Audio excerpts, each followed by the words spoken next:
She thought silence would heal her. She didn't know it would nearly kill her. Eliza Brooks pulled her battered Chevy pickup down a dirt road lined with dry gray-green sage and spindly pine. Idaho skies hung low and heavy, pressing down on the faded red barns and cracked fences of a once proud horse ranch now left to its ghosts. Eliza's eyes, hollow from weeks of restless nights and too many goodbyes, scanned the horizon for anything familiar, anything that might tether her to the ground. She was 39, her auburn hair streaked with gray and tied back carelessly, her jeans loose from skipped meals, her hands marked with calluses and half-moon scars. Until 2 weeks ago, she'd barely left her brother's bedside. He was all she had left of her family. Now there was only the ache in her chest and the echo of his laughter, too fresh, too loud in memory, and far too absent in her reality. She parked beside the leaning mailbox with Brooks stenciled in peeling black paint and sat behind the wheel, unmoving, listening to the engine tick as it cooled. Rural silence was supposed to be peaceful, what people paid good money for, she'd always joked. But it pressed against her ears now, thick and cold, the sort of quiet that reminded you how alone you were. The air in the cab felt thin. She forced herself to breathe, opened the door, and stepped out into her new life, boots crunching on gravel, barn cats darting away at her approach. Inside the ranch house, dust motes spun in slanted beams of morning light. The room still smelled faintly of antiseptic and coffee, the last traces of hospital gear and late-night vigils. She set her duffel on the old pine table, touched the worn leather of her brother's favorite chair, and let her fingers linger. She was tired to the bone, tired of being strong, tired of putting on a brave face for the neighbors, tired of the if you need anything conversations she didn't believe. Mostly she was tired of the kindness and silence that didn't comfort, only reminded. Eliza spent her first 3 days drifting through the ranch like a shadow herself. She fixed a broken hinge on the tack room, let water run in the trough, sorted through boxes of old show ribbons and feed store receipts. The barn was colder than she remembered. The wind always seemed to find the cracks. Each night she told herself tomorrow would be better. Each morning she found herself staring at the ceiling, hands numb with dread. On the fourth morning, desperate for distraction, Eliza drove to the rescue stable on the edge of town. The place was quiet, mud thick underfoot, a dozen horses shifting in their pens, most of them spirited or wary. She hadn't come to adopt, just to lose herself among creatures that didn't ask her to explain her sadness. But in the last pen, almost hidden in the shadows, stood a black mustang gelding, 5 years old if the paperwork was to be believed, unclaimed for months. He didn't raise his head when she approached. His coat was dull, a crescent scar above one eye, the rest of him all lean muscle and coiled tension. The stable manager said, "He's not mean, just shut down, passed over, no spark." Eliza recognized something in him, an emptiness she understood. Without quite knowing why, she nodded. "I'll take him." They rode home together in silence, the trailer rattling behind her pickup, neither of them expecting much. Eliza called him Shadow, though the name was more a description than anything. He drifted behind her, silent, wary, never meeting her eyes. He ate just enough to stay alive, let her lead him without protest, but never reached for her hand, never sniffed her palm, never nickered a greeting. It was an unspoken arrangement. She would give him space, and he would give her the company she could stand. Their first night together, Eliza stood in the barn doorway, watching the mustang settle into the corner of his stall, muscles tense under his midnight coat. She rested a hand on the gate, trying to find something to say, but words felt pointless. Shadow stared back, his gaze flat and ancient, his own sorrows locked tight behind dark eyes. The only sound was the wind through the rafters, the faint hum of insects against the cold barn walls. For a long moment, woman and horse simply stood, bathed in the golden light from a single overhead bulb, two lost souls stitched together by fate. Not choice, no movement, no sound. The silence in that barn felt both threatening and hopeful. a razor's edge between despair and the possibility of something new. Eliza closed her eyes and let herself lean into it, for the first time letting herself feel the full weight of her grief, unshielded and raw. Maybe, she thought, the silence could be a kind of company, if she let it. But as the night deepened and the shadows lengthened, Eliza wondered, could silence heal? Or would it simply swallow her whole? Absolutely.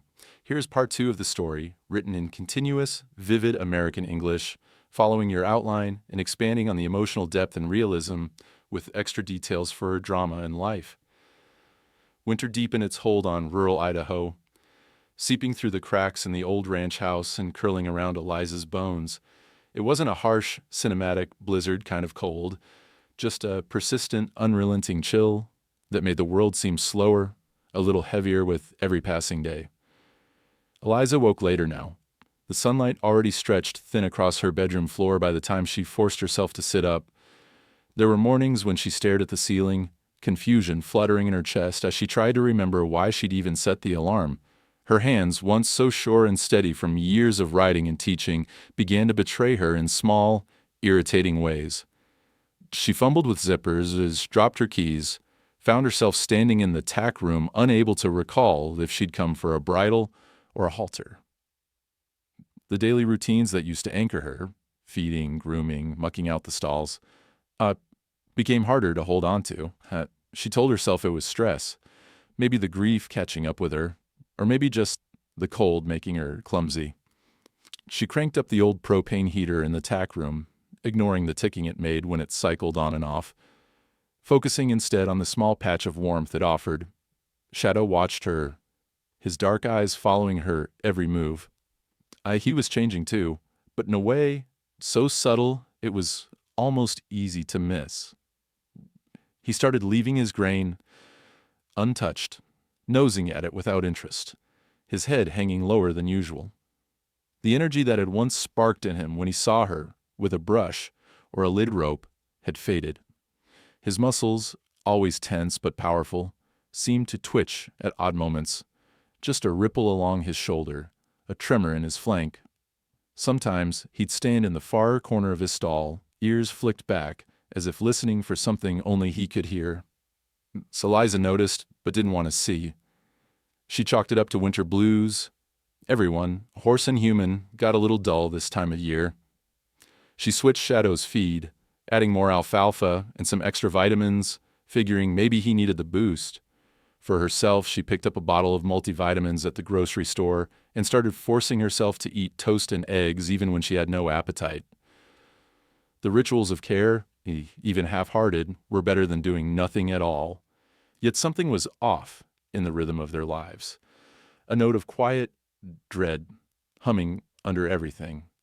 Eliza would walk into the barn and be struck by how still it was, not peaceful, but stagnant, as if the very air was holding its breath. She tried to keep busy, patching up sagging fences, sweeping the aisles, even reorganizing the dusty boxes in the loft, but she moved through these tasks as if underwater. Time seemed to slip through her fingers. She'd glance at the clock and wonder where the last hour had gone. Her memory fuzzed at the edges. One afternoon she found herself standing at the fence line, staring out at the snow-dusted fields, the lead rope trailing from her numb fingers. Shadow stood beside her, close enough to feel the heat of his body, but not touching. She spoke aloud, her words puffing white in the cold air, telling him about her brother, how he used to make up stories about the wild horses in the hills, how he'd convinced her that one day they'd rescue a mustang of their own. Shadow flicked an ear, but otherwise didn't react. Still, there was something comforting in the act of speaking, even if the only witness was a silent horse in a sky-threatening snow. The old propane heater in the tack room kept ticking away, the sound fading into the background of Eliza's life.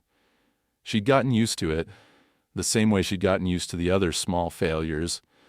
The light bulb in the hallway that needed replacing, the mailbox leaning at a sharper angle after every windstorm, the ache in her joints that she blamed on age and weather.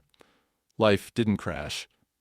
It unraveled slowly, thread by thread, until you woke up one morning and found yourself lost in the fog.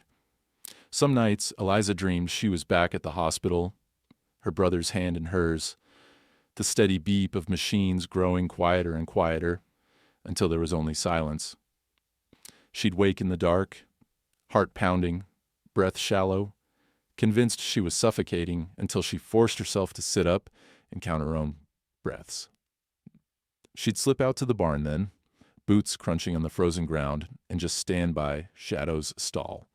Sometimes she'd find him standing exactly as she left him, unmoving except for the occasional flick of his tail. Other times, he'd be lying down, legs tucked awkwardly under his body, eyes half-lidded in a way that made her chest tighten with worry. Despite everything, Eliza kept moving, through routine, through habit, through sheer stubbornness. But the little slips added up. She'd forget why she'd walked into a room, leave a gate unlatched, misplace her phone, and find it hours later in the feed bucket or the laundry basket. There was an undercurrent of fear now, not sharp, but insistent, a sense that something important was being missed, but she was too tired to figure out what. One morning, Shadow flatly refused his feed.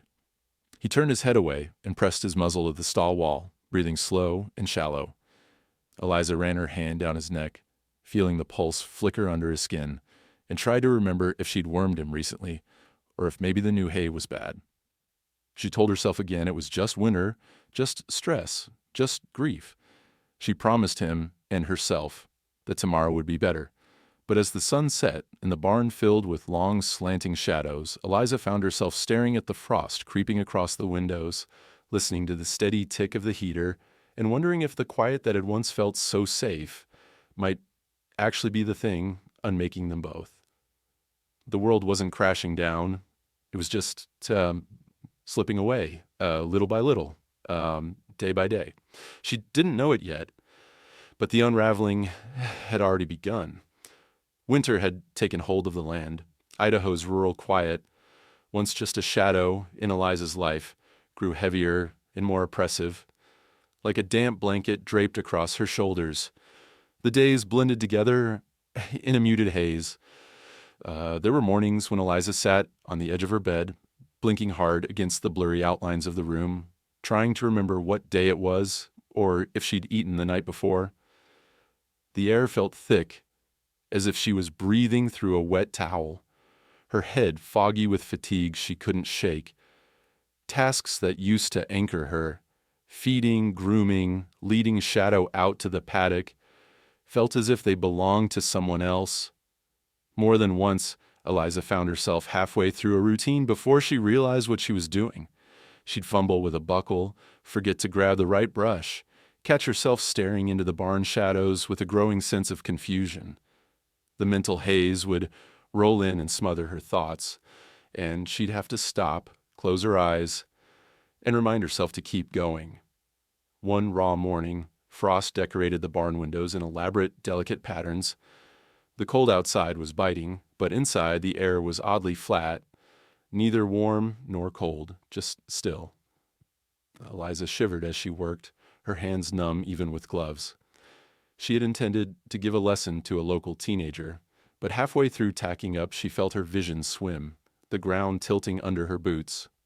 She sat down on a bale of hay, head in her hands, forcing slow, measured breaths. She felt lightheaded, her mind drifting to her brother, and those endless, sterile hospital nights. And the barn's silence pressed in, the only sound the faint, constant ticking of the propane heater in the tack room, never quite loud enough to be truly noticed, yet impossible to ignore. Shadow was changing too. Once, the mustang had met her at the stall door, ears flicked forward, waiting for her soft words or a quiet hand on his neck. Now, he slumped in the far corner of his stall, legs tucked under him awkwardly, flanks moving with each shallow breath. His coat had lost its shine, his gaze dull and withdrawn. When Eliza tried to coax him toward the turnout, he didn't move, didn't even turn his head. He simply stood, eyes fixed on something distant, unmoving as the frost crept up the window behind him. Eliza pressed her forehead to the cool wood of the stall, whispering, "Come on, Shadow. Not you two." But there was nothing to say. no reassurance, no promise that this fog would lift. The silence had changed. It wasn't the healing, golden quiet she'd longed for, but a thick, heavy thing that seeped into her bones, making her tired in ways that sleep couldn't fix. Sometimes the only break in her isolation came from Harper, a friend from the days when Eliza had been a riding instructor with a waiting list and a future that stretched bright and long. Harper texted every few days, sometimes a question, sometimes a joke, always a reminder that someone out there still cared. This morning, as Eliza sat in the hay with her head spinning, her phone buzzed in her pocket. She fished it out with clumsy fingers, squinting at the screen. "You okay?" Harper's words glowed in the blue light, so simple but so direct it made Eliza's throat tighten. For a moment she considered telling the truth, that she didn't know if she was okay, that she felt lost and heavy and maybe a little scared. Instead, she tapped the emoji keyboard and sent back a thumbs up. It was easier somehow to hide behind a symbol, to let Harper believe she was strong, still capable, still herself. After all, what could Harper do from miles away? What could anyone do when the problem was something as invisible and insidious as silence? The days grew shorter. By late afternoon, the barn was already wrapped in blue shadows, the only light from the low orange bulb over Shadow's stall. Eliza found herself moving slower, sometimes pausing mid-task, blinking hard as if she could force her mind to clear. She'd stare at her own hands, surprised to see them trembling, unsure if it was the cold or something else. Meals became an afterthought.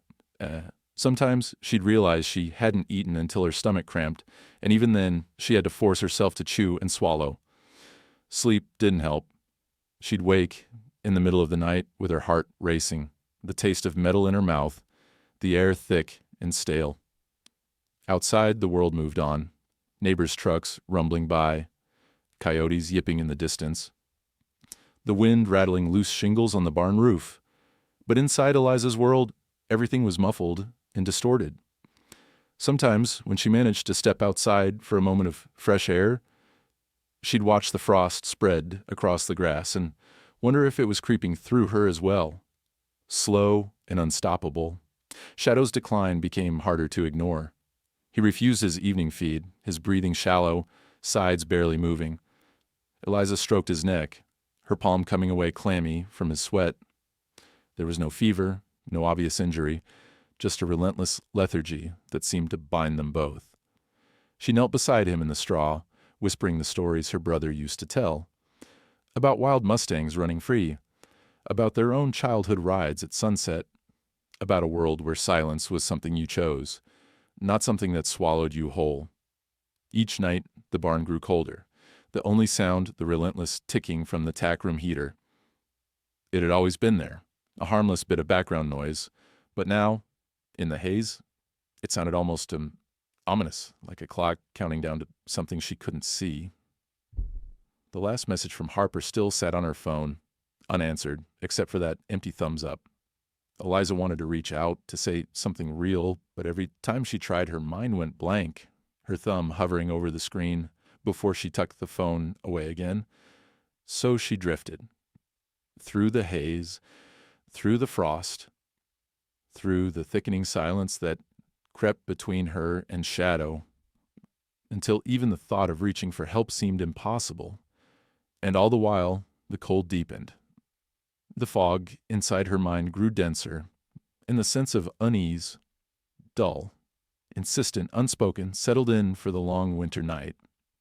She had no idea that something silent and deadly was waiting just beyond her awareness, woven into the very air she breathed. It was nearly midnight when Eliza collapsed in the feed room. All day she'd felt that strange, dreamy fog weighing heavier than ever on her chest, every movement thick and difficult, her limbs slow and unreliable. She had tried to push through, telling herself she just needed fresh air or food or maybe a good night's sleep. But as the ranch slipped into darkness, she found herself stumbling over her own feet, the world tilting around her like she was on a boat at sea. She'd gone to the barn one last time, determined to check on Shadow before turning in. The air felt unusually stuffy, each breath shallow and unsatisfying, as if she were breathing through cotton. Her vision blurred, and she leaned against the wall, steadying herself with trembling fingers.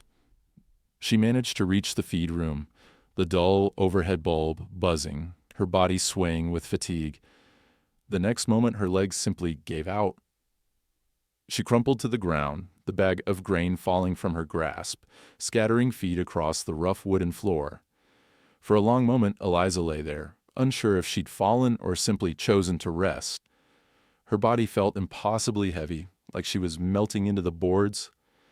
The world receded. The barn's shadows thickened. The cold seeped through her clothes, and her thoughts slipped away like water through her hands. The silence of the barn deepened. For a minute all was still, except the faint, persistent ticking of the old propane heater in the tack room, a noise that, in this moment, felt almost cruel in its indifference. Outside, a wind gust rattled the barn doors, but inside, nothing moved. Not Eliza, not even the air. But Shadow sensed something was wrong. Horses know when their world shifts. They feel the tremors of crisis long before humans do. Shadow had spent the evening listless, his breath shallow, his eyes dull. But now a flicker of tension ran through his body. He lifted his head, nostrils flaring, ears swiveling toward the feed room. At first he waited, expecting the soft sound of Eliza's boots or the familiar rustle of feed. When nothing came, anxiety rippled through his muscles, and he pawed at the straw. Another minute passed, and then Shadow's agitation grew. He snorted sharply, a sound that echoed through the barn's darkness, and moved closer to the stall gate. He listened for Eliza's voice, the gentle cadence that always meant food or comfort, but there was only silence in that relentless, mechanical tick. Shadow pawed again, harder this time, his anxiety bleeding into restlessness. He pressed his muzzle to the gate, searching for her scent, but all he found was the chill and the distant hint of something metallic, something wrong. He let out a louder snort, then stomped his hoof, a sharp, impatient sound. Still, there was no response. The barn seemed to shrink, pressing in on him.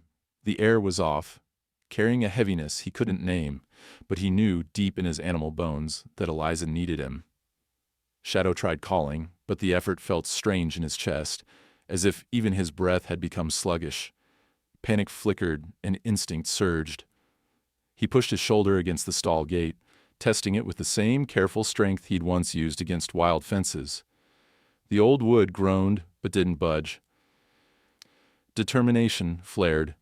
Shadow stomped again, then struck out with a hoof.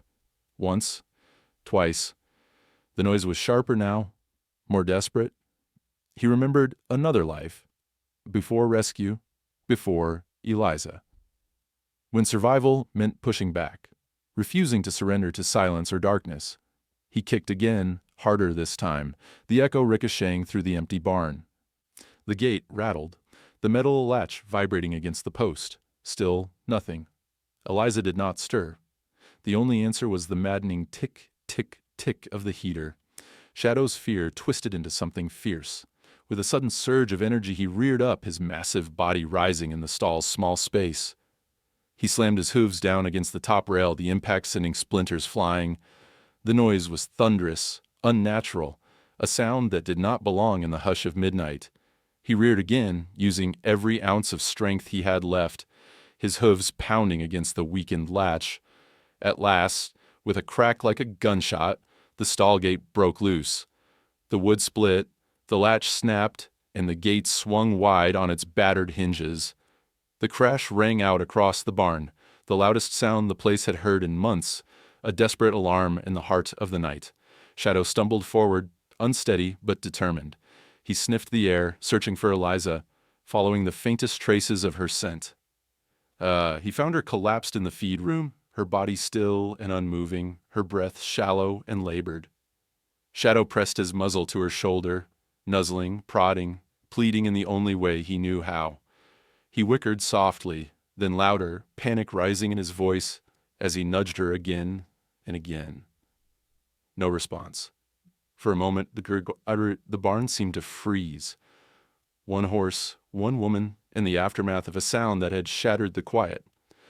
Shadow's breath came in short, worried bursts. He paced around her, refusing to give up.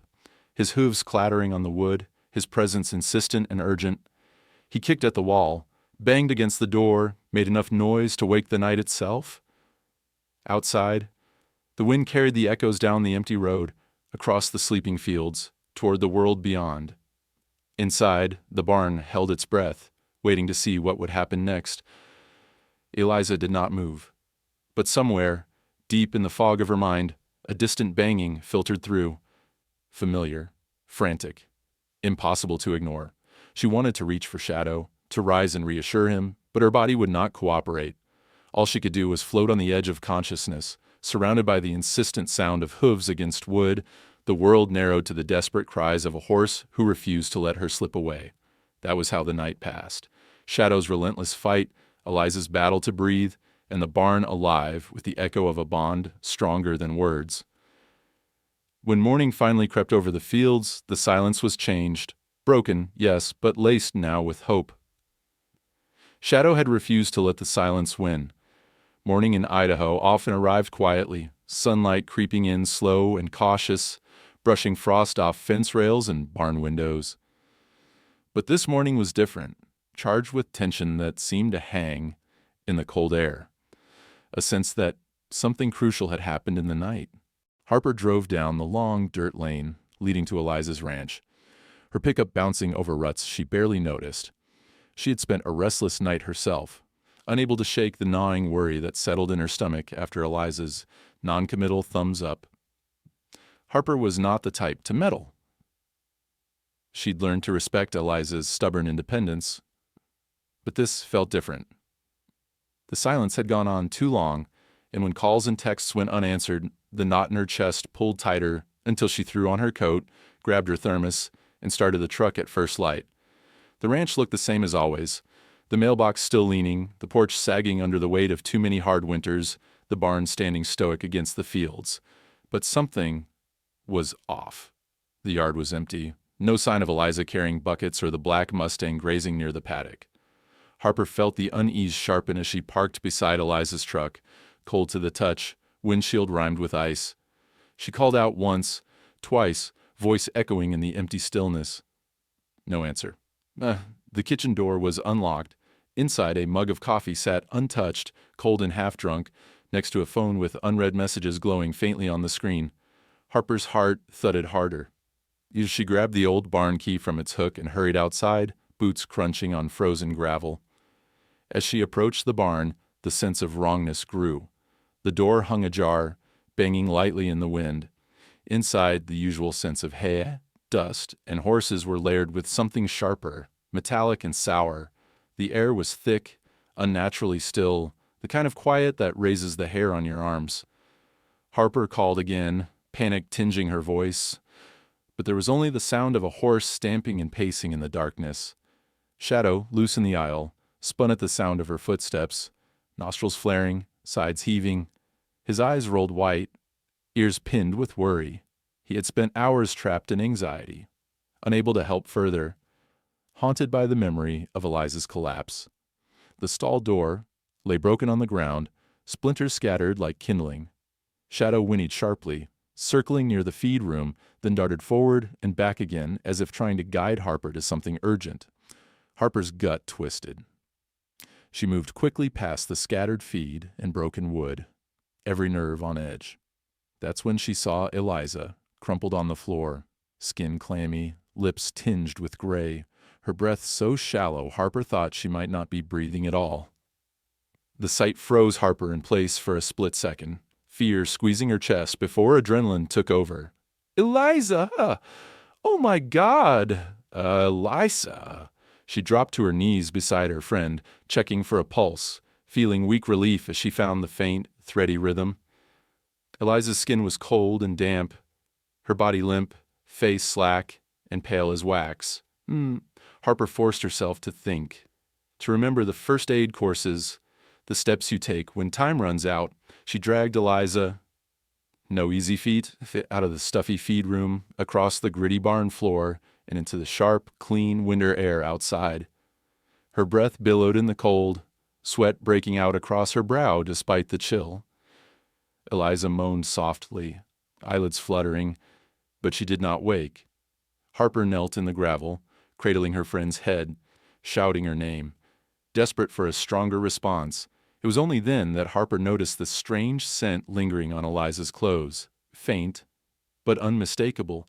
It reminded her of her grandfather's stories of old farm accidents, a sickly sweet, metallic odor that clung to hair and fabric, seeping into everything.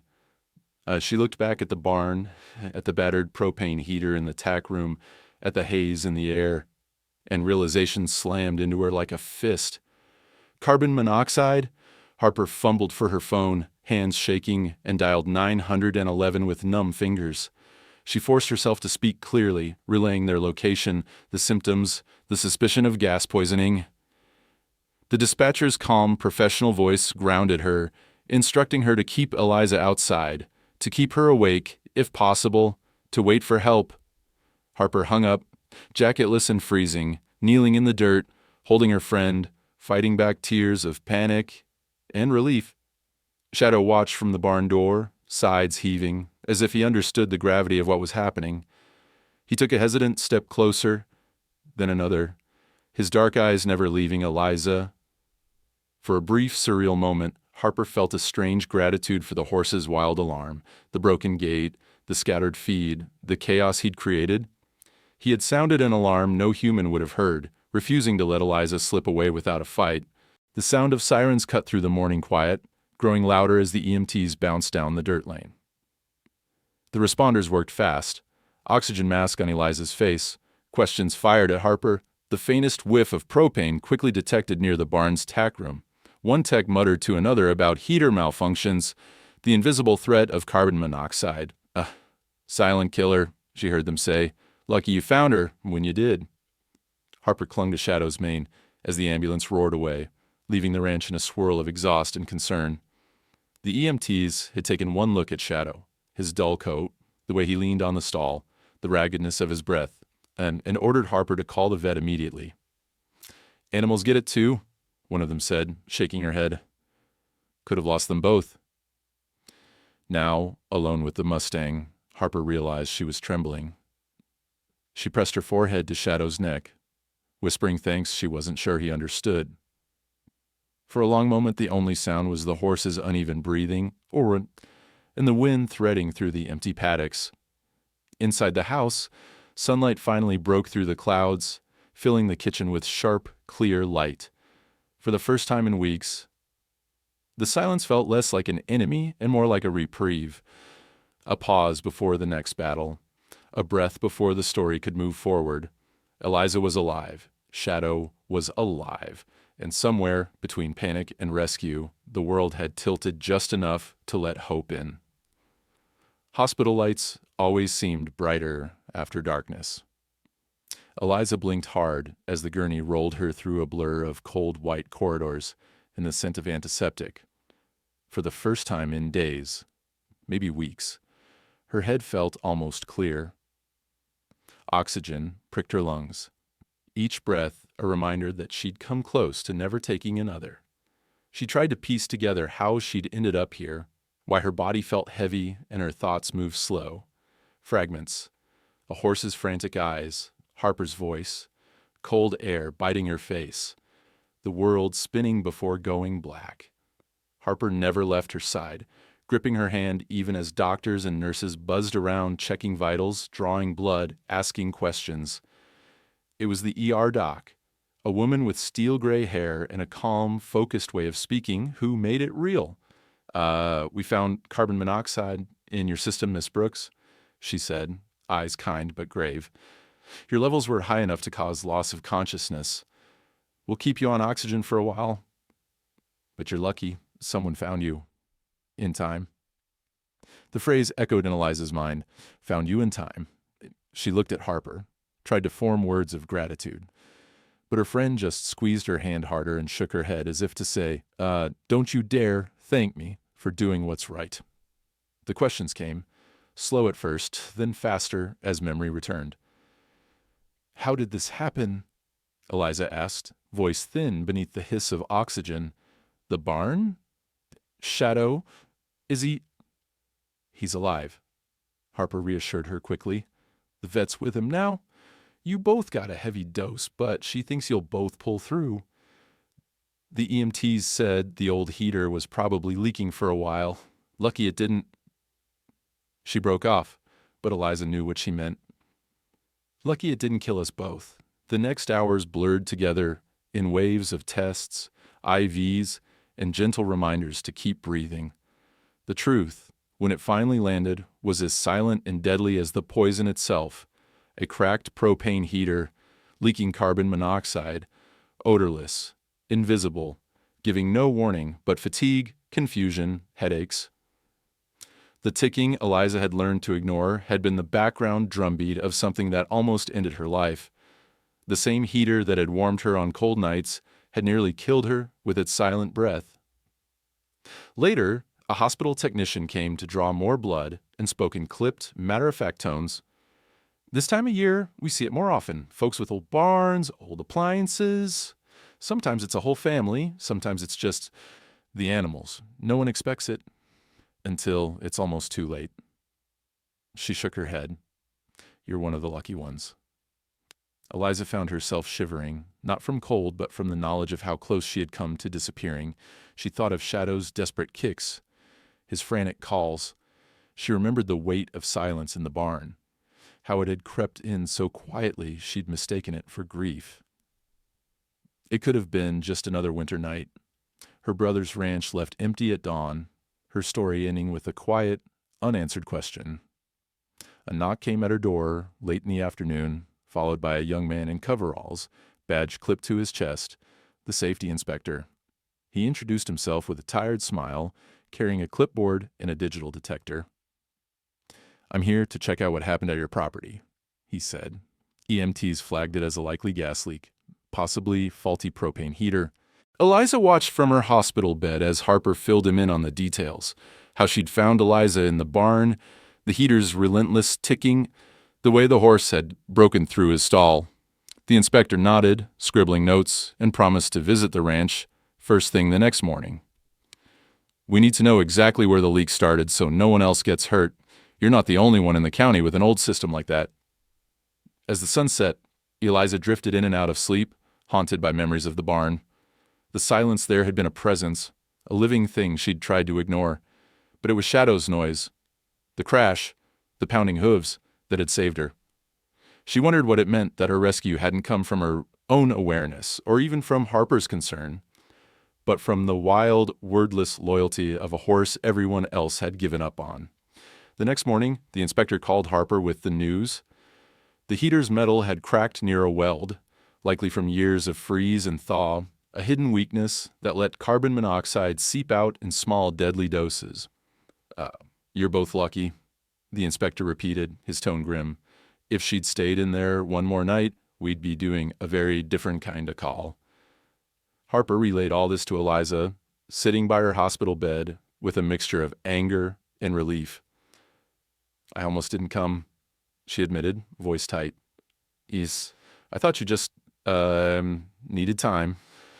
If Shadow hadn't kicked up such a fuss, if you hadn't answered my text at all, she stopped, unable to finish. Eliza managed a thin smile, her voice still scratchy but a little stronger. We got a warning. Not the kind anyone expects, but we got one. As word spread through the small town, neighbors sent messages of relief and curiosity. The vet stopped by, describing how Shadow's blood tests showed the same poison as Eliza's, how the Mustang had spent the night under a heated blanket, with oxygen running through a jury-rigged mask, his stubborn heart refusing to quit. He's not out of the woods yet, but he's tough, the vet assured her. He wanted you. Wouldn't settle until he heard your voice. Alone in her hospital room, Eliza reflected on what had happened, the randomness, the near miss, the way fate could change with a single desperate act. She'd always thought of silence as safety, but now she understood how danger could hide in quiet places, how even the most familiar sounds, her own footsteps, the tick of a heater, the heartbeat of a horse, could mean the difference between life and death. She promised herself, if she ever made it back home, she'd never take silence at face value again. Recovery was not a straight line, man. For Eliza, It moved in fits and starts, moments of sharp clarity followed by spells of bone-deep exhaustion, hours where the world felt suddenly brighter, and others when everything was dull and gray. The hospital released her with warnings and oxygen, a handful of pamphlets on carbon monoxide poisoning, and instructions to rest, hydrate, and watch for headaches or confusion. Harper, refusing to take no for an answer, brought her home and insisted on staying for a few days, brewing tea, cooking simple meals, and texting updates to concerned neighbors and the vet.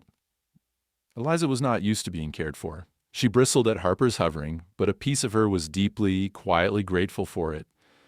For the first time in years, she allowed herself to be soft, to accept help without protest or apology. The hardest part was the silence. She had come to this ranch seeking solitude, but now the hush that filled the old house and barn felt different. Less like peace, more like the echo of something lost and nearly gone forever. Shadow was recovering too. The vet visited daily, checking his lungs, listening to his heart, watching for signs of lingering damage. He moved slow, each breath careful, ribs showing where his winter coat had dulled and fallen away. The barn smelled of clean straw and disinfectant, and for the first time, Eliza noticed the faint beeping of the new carbon monoxide detectors Harper had insisted on installing. Their persistent blinking, their regular test alarms, became the background music of the barn, reassuring, necessary, a reminder that not all dangers could be seen or smelled. On the third day, Eliza shuffled out to Shadow's rehab stall, bundled in her thickest jacket, hands wrapped around a mug of chamomile tea. Her legs trembled from the effort, but she made herself keep going, one foot after the other. The sky was brittle blue, sunlight glittering off old snow. She opened the stall door and let herself inside, closing it gently behind her. Shadow stood at the far end, his coat patchy, his stance uncertain. For a long moment, Eliza simply watched him, breathing in the cold air, letting the silence stretch between them. Not a threatening thing, but something that could be filled again if she chose. She spoke quietly, telling him about the hospital, about Harper's terrible instant coffee, and the nurse who reminded her of her brother, about how scared she'd been, not just of dying, but of disappearing into her own life without anyone knowing. Shadow flicked an ear. She told him about the dreams she'd had in the hospital, vivid and strange, running with wild horses, voices calling her name through thick gray fog, always waking with a pounding heart, and the image of Shadow's frantic eyes burned into her mind. She kept talking, voice rough and low, until she ran out of things to say. For the first time in weeks, her words didn't feel heavy or pointless. They just were, a line thrown between herself and the world, a way to remind herself she was still here. She set down her mug and took a tentative step closer. Shadow didn't move, but he didn't shy away either. She reached out, hand trembling not just from weakness, and let it rest, palm up, just in front of his nose. For a few seconds, nothing happened.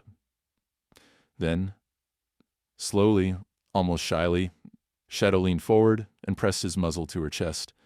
The touch was gentle, feather-light, a question and an answer in one. Eliza let out a shaky breath she hadn't realized she was holding. Tears stung her eyes, and she didn't bother to blink them away. "You didn't just wake me up," she whispered into his mane, her voice steady for the first time. "You kept me alive." Shadow lingered there, the two of them leaning into each other's warmth, sharing breaths in the cold morning light. The silence between them was no longer empty, but filled with possibility, a fragile, growing bond rebuilt out of trust, crisis, and sheer stubborn will. After the vet's next visit, Eliza took action. She walked the entire property with Harper, checking every outbuilding, every trailer, every heater, installing detectors in places she'd never thought to look before. She posted reminders on the barn bulletin board and taped instructions to every door.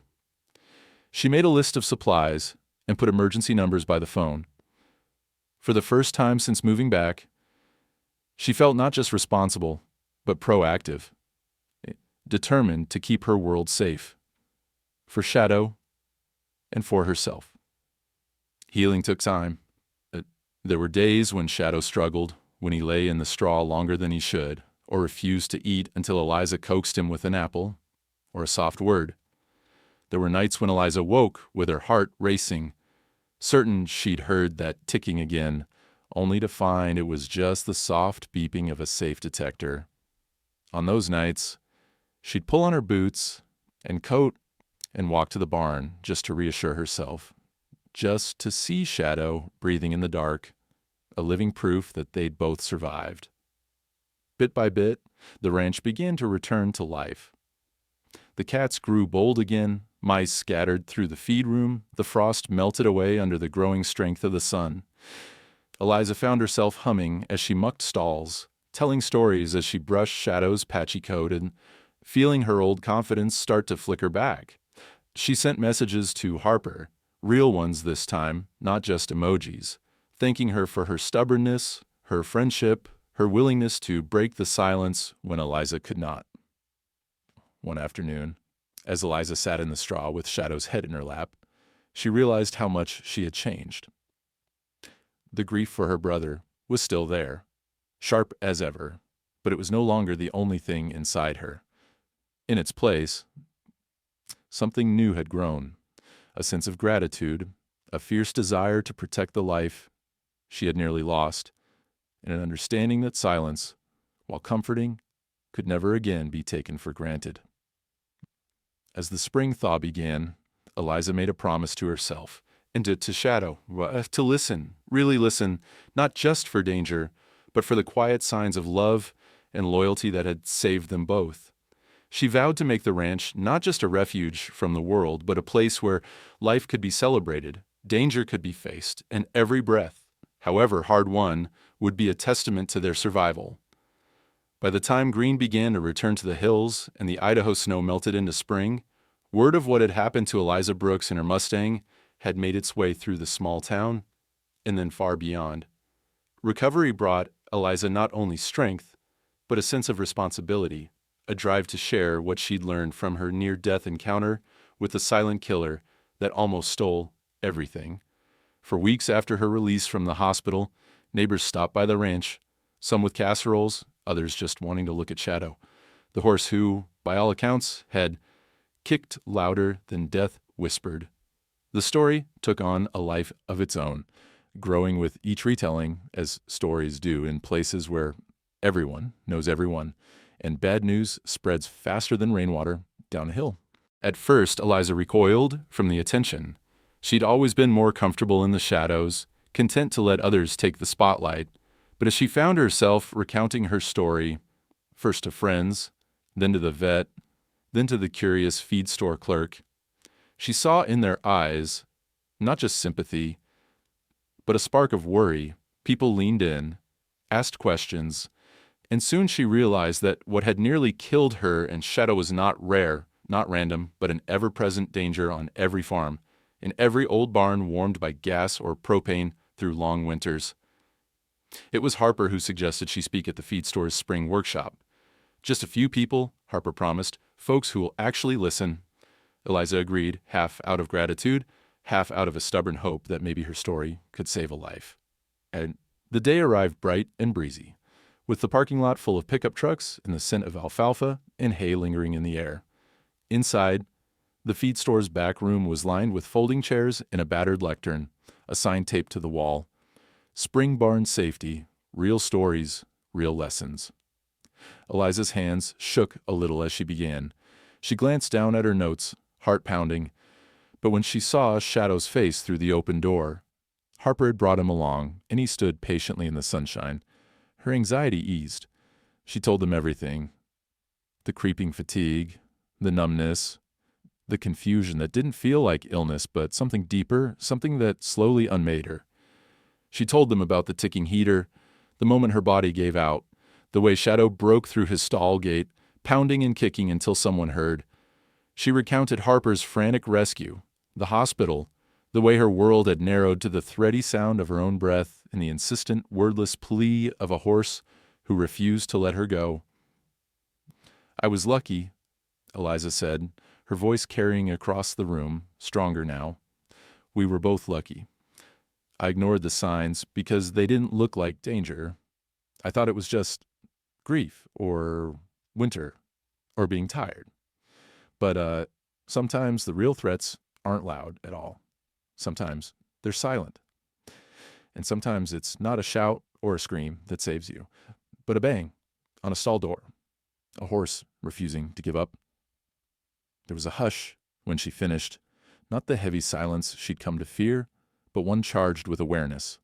The questions came fast. How do you know if you're being poisoned? What kind of heater was it? Where did you put the detectors?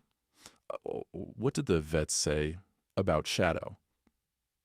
Eliza answered every one, refusing to downplay the danger or the strangeness of being rescued by an animal everyone else had overlooked. After the workshop, several people stayed behind to thank her. One, an older man in overalls, confided, I've been feeling off all winter. Never thought it could be the heater in my shop. I'm going home to check. Another said, my wife's always on me about putting in detectors. Guess I finally will. Eliza smiled, feeling a new kind of pride, one not rooted in old show ribbons or teaching beginners to post, but in giving others the knowledge to protect what they loved. Media interest soon followed. The local paper ran a story with a photo of Eliza in shadow. The headline in bold, Mustang saves owner from silent killer. Radio hosts called for interviews. The story even found its way onto national blogs about animal intelligence and rural safety. The line that stuck, that made the rounds online and in barn aisles, was Eliza's simple phrase, my horse kicked louder than death whispered. For Eliza, the sudden attention was dizzying and sometimes uncomfortable, but she clung to the impact it was having. Calls and emails began to arrive, first from other barns in Idaho, then as far away as Colorado and Montana. 3 different barn owners messaged her within weeks, in each reporting that after hearing her story, they'd checked their heaters or installed new carbon monoxide detectors. In 2 cases, they'd discovered small leaks, a crack in a valve, a loose fitting, and averted a tragedy. One owner wrote, "You saved my horses and probably my wife and kids. I owe you more than I can say." With each story, Eliza felt a thread of hope stitch itself through the lingering patches of grief and trauma. She saw that what she and Shadow had endured could ripple outward, making the world a little safer for others like them. Not all danger is loud, she realized, and not all heroes need words. Sometimes it's the animal everyone thinks is too broken, too wild, too silent to matter. Sometimes it's the moment you least expect, the moment you let your guard down and trust the quiet, that everything changes. Shadow, for his part, became a local legend. Kids who visited the ranch wanted to meet the hero horse. They'd stand outside his stall, whispering in awe as he grazed in the corral, his black coat gleaming, his presence calm and steady. Eliza sometimes caught them petting his nose, eyes wide as they asked, "Did he really save you?" She would nod, smiling. "He did. He saved us both." The story was no longer just hers. It belonged to everyone who listened, everyone who learned from her brush with the invisible, everyone who decided that safety was worth the effort. Eliza found new purpose in this, sharing her hard-won lesson not as a warning but as a call to action, proof that even in the quietest places, even in the stillness you seek for comfort, you have to listen, pay attention, and trust that, sometimes, love does make a sound loud enough to wake the world. Dawn came soft and gold over the Idaho hills, the kind of morning that made everything look new. Sunlight spilled across the frost-sparkled pasture, glinting off the repaired barn roof and the neat rows of fencing Eliza had patched herself. There was a fresh bite in the air, a last kiss of winter before spring finished thawing the land. Eliza stood by the corral, boots damp with dew, mug of coffee warming her hands as she watched Shadow grazing in the early light. The black Mustang's coat had regained its shine, every muscle moving beneath his skin with the ease of health restored. The wound on his leg had healed to a faint white scar. He flicked an ear in Eliza's direction, tail swishing, then dropped his head to tug at new shoots of green grass. The corral had become their morning meeting place, a space filled now not with dread or fatigue, but the gentle rhythms of life resuming. a place where the quiet felt earned, a sanctuary instead of a trap. Visitors still came by, some out of curiosity, others in search of advice or reassurance. Children pressed their faces to the fence, eyes wide as they watched Shadow move. More than once, Eliza heard them whisper, "That's the horse who saved her." Sometimes, when the group was small, she'd open the gate and let them stroke Shadow's neck or offer him a carrot. He stood patient and calm, accepting their awe without a flicker of pride or fear. To the kids, he was a legend. To Eliza, he was simply the horse who had met her silence with his own, and then shattered it when it mattered most. Life, after trauma, is not about forgetting what happened, but choosing how to live with it. Eliza knew this now. The routines that had once anchored her, feeding, grooming, checking every latch and bolt, had become rituals of gratitude, not just survival. Each morning, she tested every carbon monoxide detector. The shrill beeps a necessary song. Harper teased her for her caution. But Eliza only smiled. There was a freedom, she'd learned, in facing danger and refusing to pretend it couldn't find you. Shadow's recovery mirrored her own. His coat grew glossy, his stride sure. He followed Eliza more closely now. No longer just a shadow, but a presence beside her. Steady, attentive, and fiercely loyal. Sometimes, as the sun crept over the ridgeline and set the pasture aglow, Eliza would sit in the grass, knees drawn up, and just watch him graze. The silence was different now. It held weight, yes, but it also held comfort. A testament to how far they'd come, what they'd survived, and what they still had to look forward to. In the weeks after her story spread, people from neighboring counties reached out. Barn owners asked for advice about detectors and safe heating, and families sent photos of new safety equipment installed in old sheds. A handful of grateful parents sent thank you notes after reading about Shadow's warning, sharing that they'd found leaks in their own homes and stopped a tragedy before it could begin. Eliza pinned every letter to the kitchen wall, a collage of small victories stitched together by luck, love, and the stubbornness to listen when it mattered. One Saturday, the local 4-H club invited Eliza to speak at their spring jamboree. She stood beneath a bright blue banner, Shadow grazing quietly behind her, and shared her experience. Not just the fear and confusion, but the lessons that had come out of the darkness.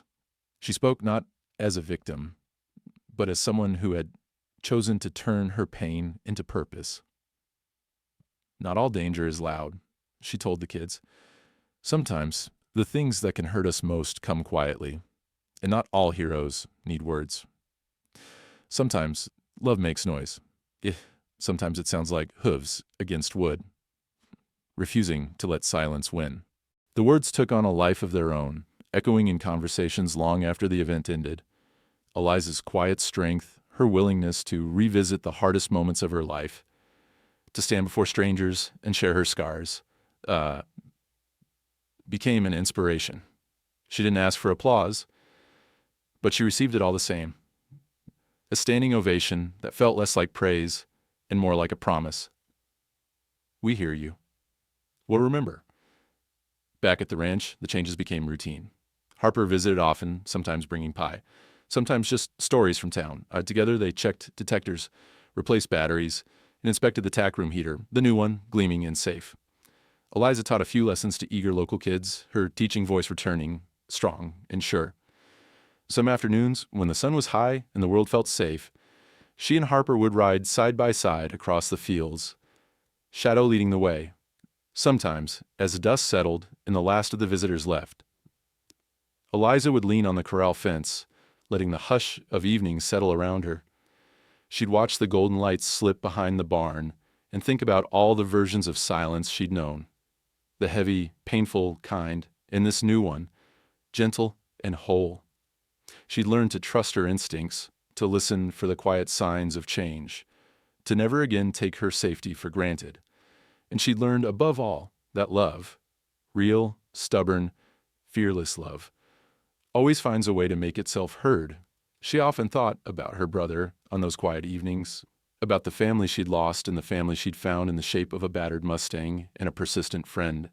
Grief had changed her, but it hadn't ended her story. It had opened her up to something new, a life not built on the absence of pain, but on the daily choosing of hope. As shadow grazed, a family walked past the corral, a little boy tugging his mother's hand. The boy stopped, staring at the horse in the fading light. "Is that the horse who saved the lady?" he whispered. Eliza smiled and nodded. "Yes, that's him." He listened when it mattered, and sometimes that's all it takes. As night gathered over the ranch, Eliza stood by the fence, feeling the steady beat of her own heart, the hush of the world settling in. The stillness was no longer something to run from, nor was it empty. It was full of memory, of gratitude, of the everyday miracle of survival. Above all, it was a call to action, a reminder she would carry for the rest of her days. Her message was simple, and she repeated it at every chance. Install detectors, trust your animals, and listen, really listen to what stillness might be trying to say. Not all danger makes noise, but sometimes love does. Sometimes it sounds like hooves against wood, refusing to let the silence win.